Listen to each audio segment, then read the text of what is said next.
ओं नमो भगवते वासुदेवाय। नारायण नमस्कृतं नरचैव नरोत्तमं देवी सरस्वतीं व्यासं ततो जयमुदीरयेत्। मूकं करोति वाचालं पङ्गुलघयति गिरिजत्कृपा तमः वन्दे परमानन्दमाधवं। निगमकल्पतरुगलितं फलश्रुतं मुखादृतं द्रवसंयुतं पिबत भागवतं रसमालय मुहुरः रसिका भुवि बभूवाहिका। तृतीयोऽध्याय। श्रीसुत उवाच। सुत कहन्ति सुधचिते हरसे मुनिङ्कग्रते शृण सकल मुनिजने हरस चरित सावधाने।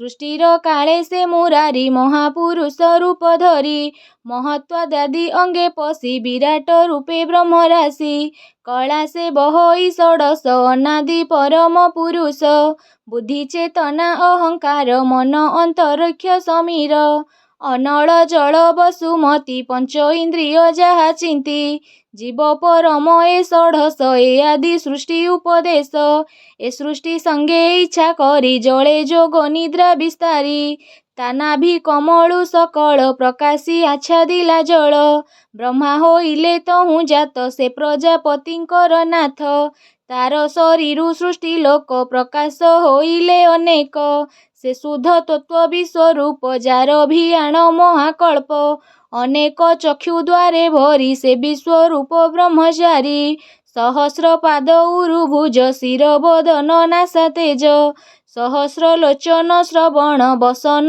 कुंडल भूषण मणिकुंडल झटकंती दिशंती अति रूपे कांति से सृष्टि मध्ये मायाधर करई जेते अवतार तांकरी मूल बीज एही जगते ब्रह्मा से बोलाई जाहार अंशासर बळे गगन पृथ्वी पाताले देवे मनुष्य पशु आदि निगम गोचर संपादी प्रथमे कुमार बयस सृष्टि उदये उपदेश दुस्तर ब्रह्मचर्य व्रते तप साधिले दृढ़ चिते द्वितीय सृष्टिर आगमे साधिले जोगेश्वर नामे पूर्व प्रलय काल बळे महीजे थिला रसा तळे ताकू उधरे नर हरि तक्षणे काल रूप धरी उधरी जले भसाइला बराह कल्प बोलाइला तृतीय ऋषि संगे हरि नारद ऋषि रूप धरी विष्णु भक्त जनहिते निष्काम भाव उपगते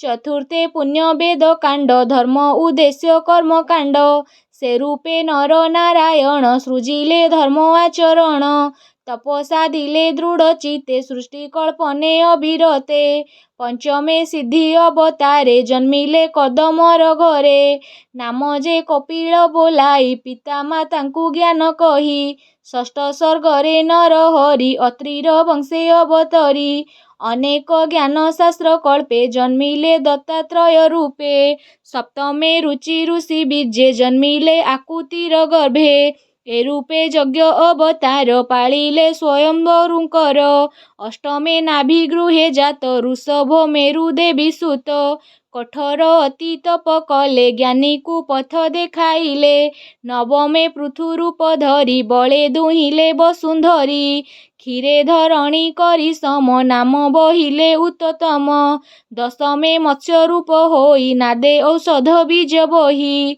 प्रलय जले बिहरिला रवि कुमार को रखिला एकादशरे चक्रधर जे रूपे जन उपकार इंद्रर अर्थे देवासुर क्षीर समुद्र मंथिबार कपट कर्म रूप होई मंदार गिरी पुष्प बही द्वादश सर्गे विश्वरूपे जन्मिला धनंतरी रूपे अमृत क्षीरानुभव आणी देवंकु पियाइले पुणी मोहिनी रूपे त्रयोदशे असुर महे काम बसे चतुर्दशे नृसिंह बपु विदारे हिरण्य काश्यपु वामन रूपे पंचदेशे बलिकु छलिले विश्वासे षोडश अवतारे हरि परशुराम रूप धरी पितार बध अहंकारे धरणी एक वंशीवारे भ्रमिले महाकोप नळे राजांकु धरी बाहुबळे दुष्ट क्षत्रिय काटी मुंड रुधिरे पूर्ण कले कुंड तर्पण कले पितृगणे तप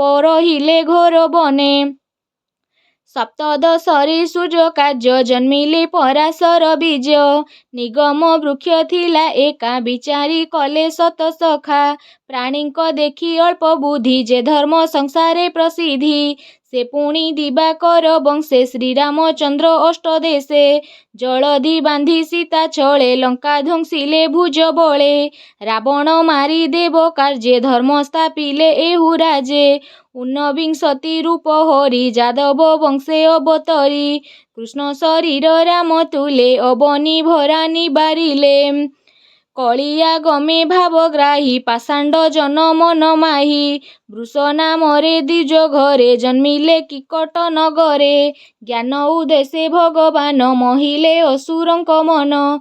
ହେମନ୍ତ ଜନ୍ମ ଏକବିଂଶ ସୃଜନ ହିତେ ହୃଷିକେଶ।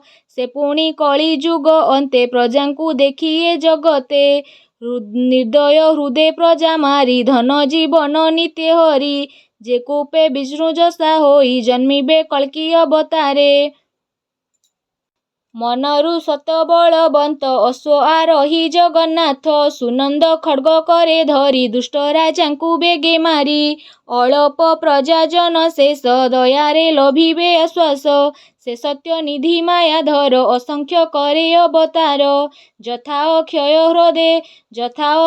ହ୍ରଦେ ଦେହେ ସହସ୍ର କ୍ଷୁଧ ନଦୀ ବହେ। ଋଷି ଦେବତା ମନୁ ରାଜା ଯେ ମନୁ ପୁତ୍ରେ ମହାତେଜା। ଏ ଆଦି ଯେତେ ପ୍ରଜାପତି ବିଷ୍ଣୁର ଅଂଶେ ଜନ୍ମ ହୁଅନ୍ତି। କେ ଅଂଶେ କେତେ କଳା ହୋଇ ବିଭୂତି ଗୁଣେ ସେ ଜନ୍ମଇ। ସକଳ ଅବତାର ସାର କିଏ ବା ଦେବା ପଟାନ୍ତର। ନିଜ ମୂରତି ଚକ୍ରଧର ସ୍ୱୟଂ ଶ୍ରୀକୃଷ୍ଣ ଅବତାର। ଏମନ୍ତେ ନାନା ରୂପ ଧରେ ସେ ହରି ସଂସାର ବିହରେ।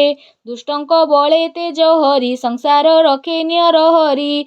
ବିଷ୍ଣୁର ଜନ୍ମ କର୍ମ ବାଣୀ ଯେ ଏହା ଯତ୍ନେ ନିତ୍ୟ ଶୁଣି।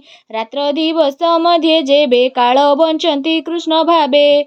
ସେ ଦୁଃଖ ସଙ୍କଟୁ ତରନ୍ତି ଜନ୍ମ ମରଣେ ନାହିଁ ଭ୍ରାନ୍ତି। ବିଷ୍ଣୁ ଜନ୍ମଇ ଜନହିତେ ଏମନ୍ତେ ନାନା ରୂପ ଯେତେ। ସ୍ୱଭାବେ ରୂପ ଯାର ନାହିଁ ନିର୍ଲୋପ ନିରଞ୍ଜନ ସେହି। ମାୟାର ଗୁଣେ ବିଚରିତ ମହତ ଆଦିରୁ ସମ୍ଭୂତ। ଯେସନ ମେଘ ଶୂନ୍ୟ ଥାଇ ଗଗନେ ଧୂଳି ଯେ ଉଡ଼ଇ। ତାହାଙ୍କୁ ଦୃଷ୍ଟି ଊର୍ଦ୍ଧ୍ୱେ ଦେଖି ସେ ସତ୍ୟ ପ୍ରାୟ ଉପଲେଖି। ତାହାକୁ ବୋଲି ଜ୍ଞାନହୀନ ଏବେ ହୋ ଶୁଣ ମୁନିଜନ। ସ୍ୱଭାବେ ଦୃଶ୍ୟ ବର୍ଣ୍ଣ ନୁହେଁ ଗୁଣ ଆବରି ଦେହ ବହେ। ଏଣୁ ଏ ଜୀବ ରୂପ ବହି ଜନ୍ମ ମରଣ ପଥେ ଥାଇ। ସମ ଅସମ ରୂପ ଯେତେ ସମ୍ଭବେ ବିଷ୍ଣୁ ମାୟାଗ୍ରସ୍ତେ। ଆତ୍ମାର କଳ୍ପିତ ଈଶ୍ୱର ଏତେହୁଁ ବ୍ରହ୍ମାର ବିଚାର। ମାୟା ମିଶ୍ରିତ ପ୍ରାଣୀ ଯେବେ ନିରସ୍ତ ହୋଇ ଜ୍ଞାନ ଭାବେ। ଯେ ଆତ୍ମାରେ ଆତ୍ମା ତାକୁ ଦେଖି ନିର୍ମଳ ମହିମା ନିରଖି। ଏମନ୍ତ ଜନ୍ମ କର୍ମ ଯେତେ ବିଚାର କରି ବେଦ ମତେ। କହନ୍ତି ଯେତେ ମୁନି ଧ୍ୟାନେ ଏ ଯେ ନ ଘଟେ ଅନୁମାନେ। ପରମାନନ୍ଦ ରୂପ ଚିତ୍ତ ଯେତେ ହୁଅଇ ଯେ ମିଶ୍ରିତ। ତେବେ ସମତ ବ୍ରହ୍ମ ଜ୍ଞାନ ଜାଣଇ ତତ୍ତ୍ୱଜ୍ଞାନୀ ଜନ। ତାହାର ଜନ୍ମ କର୍ମ ନାହିଁ ବେଦର ଗୁପ୍ତ ତତ୍ତ୍ୱ ସେହି। ତାହାଙ୍କ ଜନ୍ମ କର୍ମ ଭାବ କବିଏ ବର୍ଣ୍ଣନି ସ୍ୱଭାବ। ସ୍ୱଭାବେ ଜନ୍ମ ଯାର ନାହିଁ ବିଚାର କରିବ ସେ କାହିଁ। ଅମୋହ ଲୀଳା ନର ହରି ଆତ୍ମାରେ ବିଷ୍ଣୁ ମାୟା କରି।